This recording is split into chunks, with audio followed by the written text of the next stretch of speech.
I'm Amy, this is Living in Chrysalis, and there's so much happening today. Let's get to it.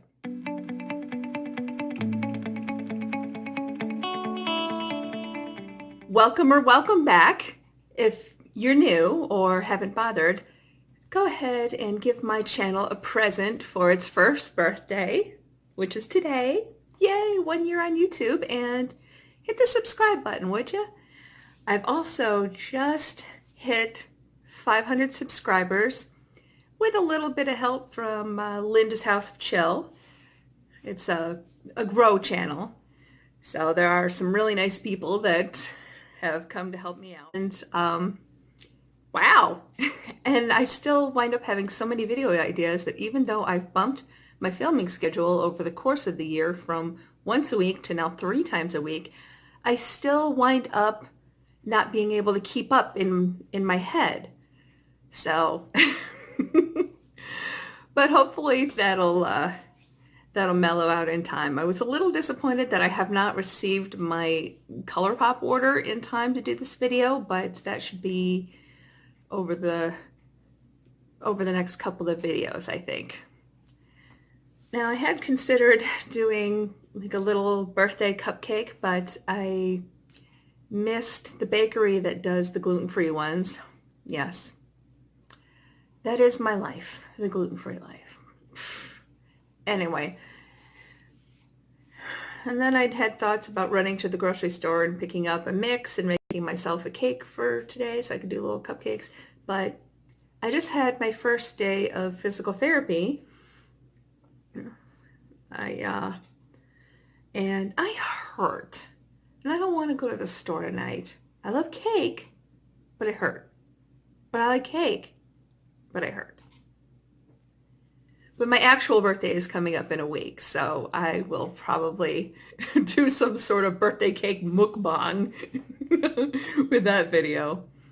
But I decided to go with my handy dandy crown anyway. Hashtag not sponsored.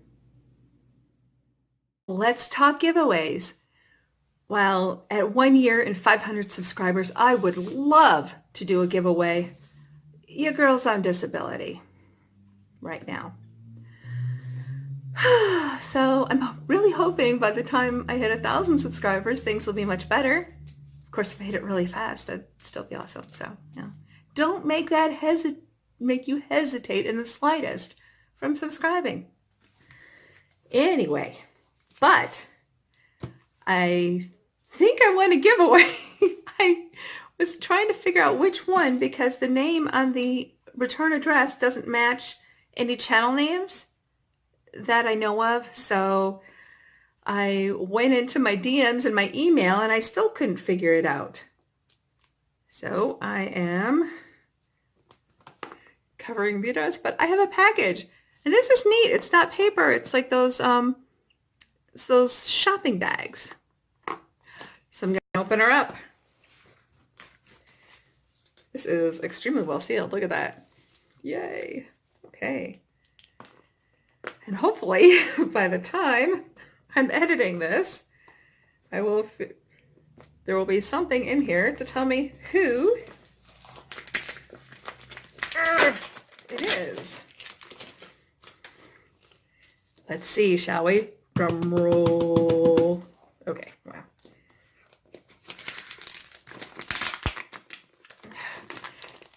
It's hard to hold things up so high and be able to exert the proper force.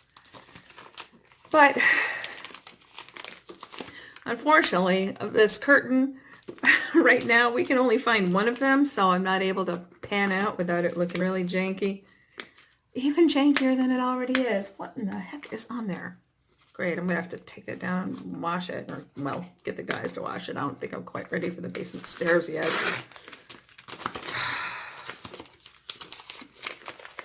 Holy moly. Little note. Eek! I thought I forgot the brushes. So there's a brush. Excellent. Okay. Let's see. Here is a brush. Let's check it out.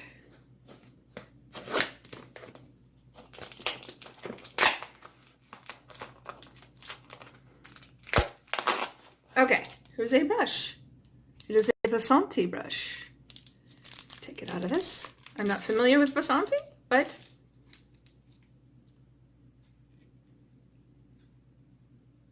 okay, not stabby. So I will wash this and check it out another day. But before I take a look in it, there's a little card. Let's see if that gives us a clue.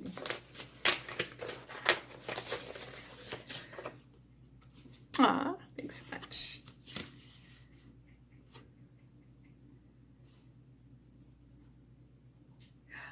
Oh, hi Amy. I hope you absolutely love all your new products. Your $25 mystery box is worth $75. Oh, gosh. Okay. I know which giveaway this was, but I've completely blanked on who it was. I feel awful. Okay, well, hopefully things will go better. A NYX lip lingerie in a nice neutrally tapped color. I have to do a little rearranging of my stuff. Shrink Pores, Peach Slices Shrink Pores Mask. This, oh, it's a sheet mask. Cool. I've never used a sheet mask.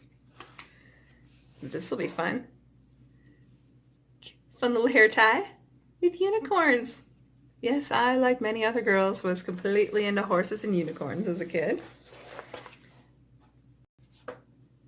The Balm, Plump Your Pucker. It says extravagant. Is that a color or just a lip plumper? Let's see, shall we? Oh, that's pretty. It's a lip plumping lip gloss. We shall have to see if it plumps me. It's metallic. Cool. All right.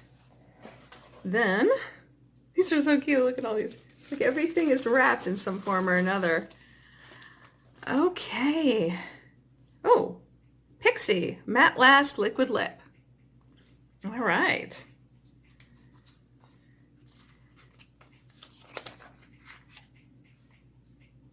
Nice. I've never used any Pixie products. This should be fun. Then another wee little package here. Oh, I see the ABH. What do we have here? ABH lip gloss. Excellent. In amber. Let's see. Does this look like a me color? Let's find out. I don't know. I think I'm going to test this one in the store before I crack it open myself.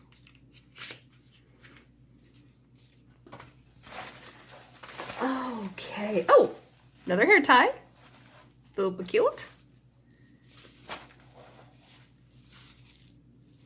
What do we have here? Lorac something. Okay, what is it? What is it? Lorac Light Source Mega Beam Highlighter. Cool. I'm definitely gonna have to rearrange my stuff again. And another package. This is, oh, Makeup Geek. Excellent. Purple Passion. This is the one I was eyeballing at Target, but I didn't get it because it was $20. So cool. Look at that. I'm suspecting this one is not going to wind up in a giveaway box. Very nice.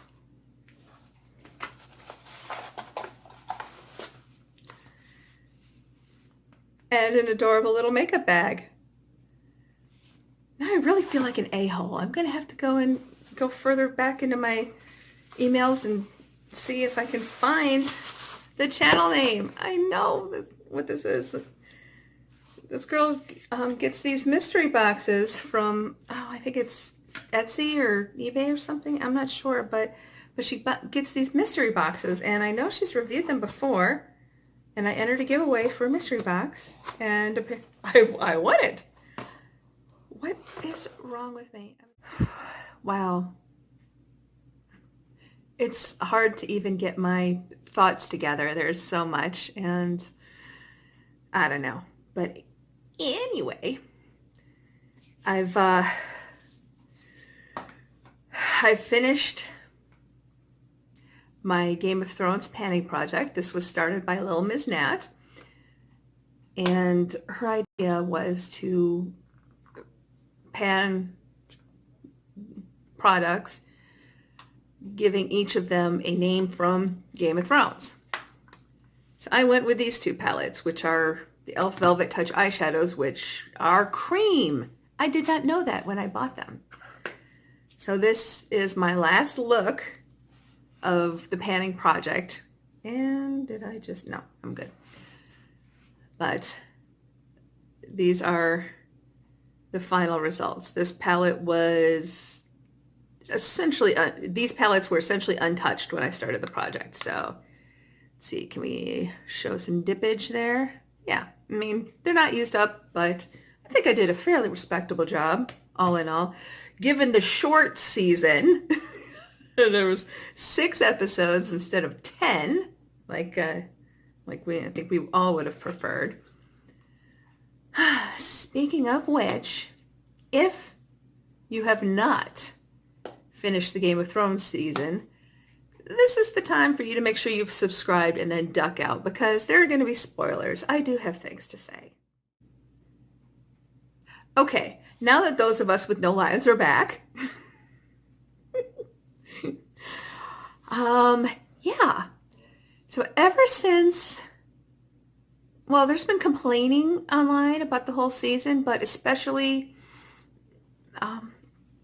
episode 6, the final episode, I have seen very little but bitching and complaining about how things turned out. It was rushed. You know, D&D are terrible writers, blah, blah, blah. And to all of that, I have to say, poppycock. I'll explain. Given Daenerys' turn, a lot of people thought it was rushed. They didn't see any buildup. And I'm just thinking, have you not been watching for the last 8 seasons? She has consistently shown signs of ruthlessness and either dialed it back herself due to her situation, or her advisors talked her into a more sane path. Not that she was mad necessarily, but she certainly was ruthless, and several times over the course of the series said that she wanted to, burn cities to the ground, that sort of thing. So I'm sorry, I did not find it the least bit unexpected. Okay, sorry, not sorry, that she took the turn she did. For one thing, we had the ravens flying at the same time that the bells were ringing. She knew that Varys was going to betray Jon's secret to the entire 7 kingdoms. So I think she was hoping to avoid them getting there. But also, she's power drunk. She's already got a massive ego. So far, everything has worked in her favor. She hasn't suffered any major defeats. So her belief in herself just gets stronger and stronger and stronger, to the point that it's pretty much beyond reason. So yeah, I totally got that. And that's, very Nazi-esque speech. Come on, Daenerys foreshadowed this. She's a conqueror, not a ruler. Hello? Am I the only one that was paying attention here? And a lot of people have also been complaining about, the unfulfilled prophecies. Well, the prophecies in the show and the prophecies in the books are different things. Now, I have not read the books. I haven't read the books because, for one thing, one of my best friend read them all and was just so frustrated. There were things that there were story threads in the first book that hadn't been tied up anywhere by the end. And so after what she told me especially, I agreed with the show trimming down the cast of characters and consolidating some of the stories. Oh, like for instance, Sansa versus Jane Poole, who we have no Jane Poole here, and that's just fine with me. But now that the show's over, I may go and read the books. Maybe once George has published the other ones. So I saw the show's prophecies coming true. Cersei had 3 children, and then a younger, she was queen for a time, and then a younger, more beautiful queen came to take it all away from her, which happened. Now, I know a lot of people were unsatisfied with her manner of death, but I liked the very human turn she took at the end, where, she's ruthless for all this time, and then finally we start to see her humanity, and she's cracking and she becomes a person again. Well, as much as she ever could be. But also, while I had shipped Jaime and Brienne hard to the point where Jaime and Brienne, hello, yeah, going back to my eyeshadows, I understood why he did what he did. Yes, he broke Brienne's heart, and not happy, bad move, Jaime. He could have lived a decent life, but this is his twin sister / lover. They'd been together their entire lives, and I can certainly see him at least going back to try to save her. My hope was that he'd either fail or not and then come back to Brienne, but I think we all knew that was not going to happen. So what I did find poetic about it is he always said that he wanted to die in the arms of the woman he loves, and he did. So in a way, between that and Brienne making additions to the book of the Night's Watch, I found it very poetic.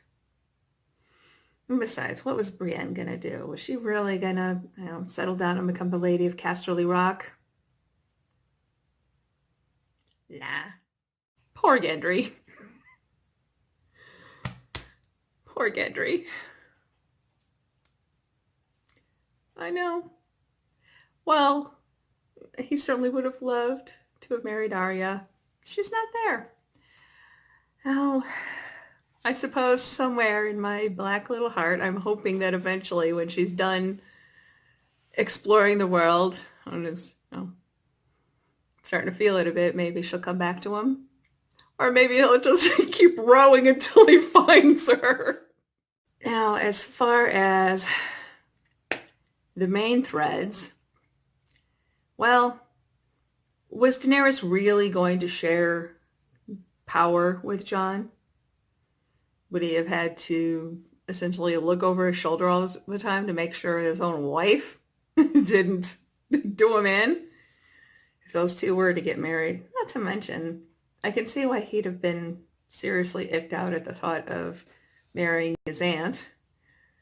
I mean, while Daenerys may have grown up expecting to marry, well, in this case, Viserys, her only living relative that she knew of, Jon was not raised that way. And I can see that seriously icking him out. I think that's why he withdrew from her, especially once she requested for him to keep his heritage a secret. And, I don't see that working out. So then Jon sees the destruction that she's wrought.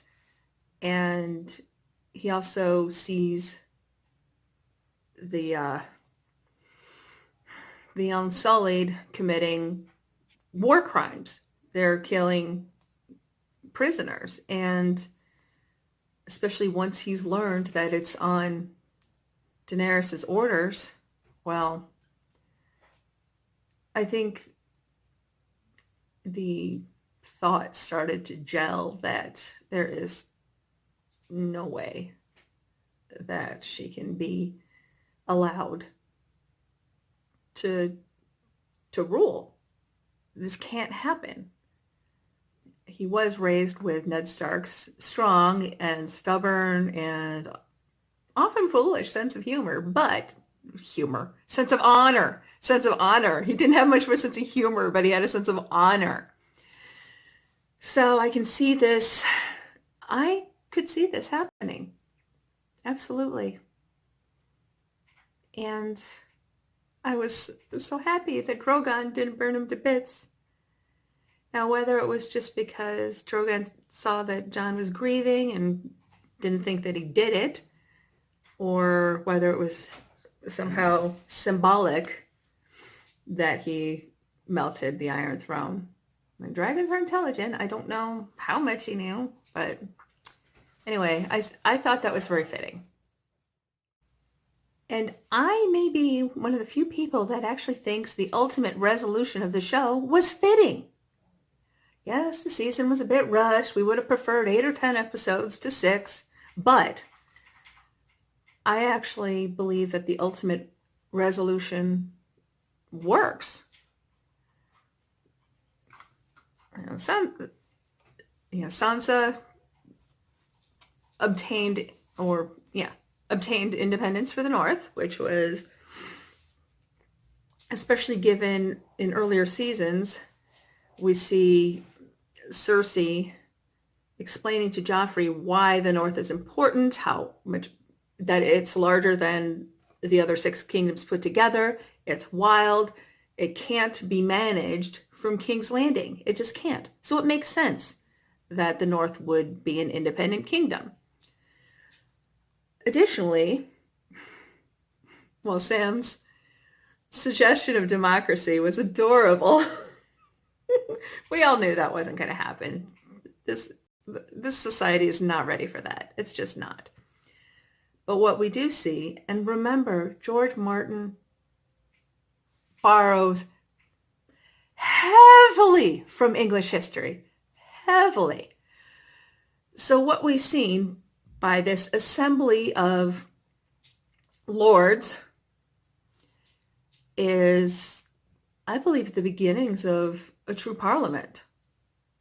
Obviously, Sansa would be out then, but